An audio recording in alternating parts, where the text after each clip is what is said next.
حضرت ابو ہریرہ رضی اللہ تعالیٰ عنہ سے روایت ہے کہ ایک شخص نے حضرت ابو بکر رضی اللہ تعالیٰ عنہ کو گالیاں دیں اور رسول اللہ صلی اللہ علیہ وآلہ وسلم تشریف فرما تھے، اور آپ اس شخص کے مسلسل گالیاں دینے پر اور ابو بکر رضی اللہ تعالیٰ عنہ کے صبر کرنے اور خاموش رہنے پر تعجب اور تبسم فرما رہے تھے۔ پھر جب اس آدمی نے بہت ہی زیادہ گالیاں دیں اور زبان کو روکا ہی نہیں،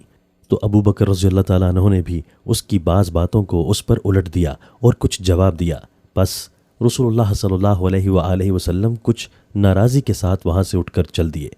حضرت ابو بکر رضی اللہ تعالیٰ عنہ کو اس سے بہت فکر لاحق ہوئی، اور وہ بھی معذرت کے لیے اور حضور صلی اللہ علیہ وآلہ وسلم کی ناراضگی کا سبب معلوم کرنے کے لیے آپ کے پیچھے چلے۔ بس ابو بکر رضی اللہ تعالیٰ عنہ آپ صلی اللہ علیہ وآلہ وسلم کے پاس پہنچے اور عرض کیا، یا رسول اللہ، یہ کیا بات ہوئی کہ وہ شخص مجھے گالیاں دیتا رہا اور آپ وہاں تشریف فرما رہے؟ پھر جب میں نے کچھ جواب دیا تو حضور ناراض ہو کر اٹھائے۔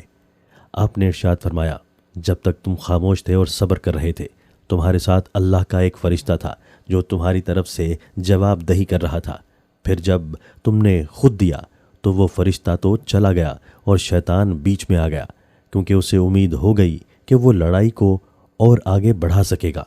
اس کے بعد آپ نے فرمایا، اے ابو بکر، 3 باتیں ہیں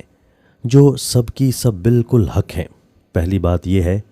کہ جس بندہ پر کوئی ظلم و زیادتی کی جائے اور وہ محض اللہ عز و جل کے لیے اس سے درگزر کرے اور انتقام نہ لے، تو اللہ تعالیٰ اس کے بدلہ میں اس کی بھرپور مدد فرمائیں گے، دنیا اور آخرت میں اس کو عزت دیں گے۔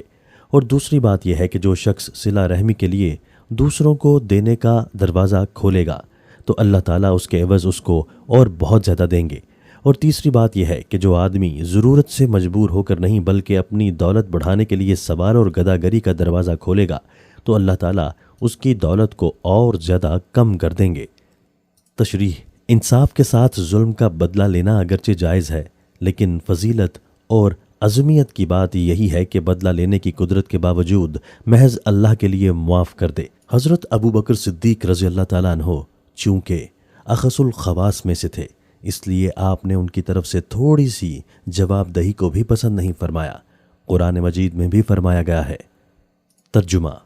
اور برائی کا قانونی بدلہ اس کی مثل برائی ہے، یعنی جس درجہ کی زیادتی کسی نے کی اس کے بدلے میں اس کے ساتھ اسی درجہ کی زیادتی کی قانوناً اجازت ہے، لیکن اللہ کا جو بندہ انتقام نہ لے اور معاف کر دے اور صلح و اصلاح کی کوشش کرے تو اس کا خاص اجر و ثواب اللہ کے ذمہ ہے۔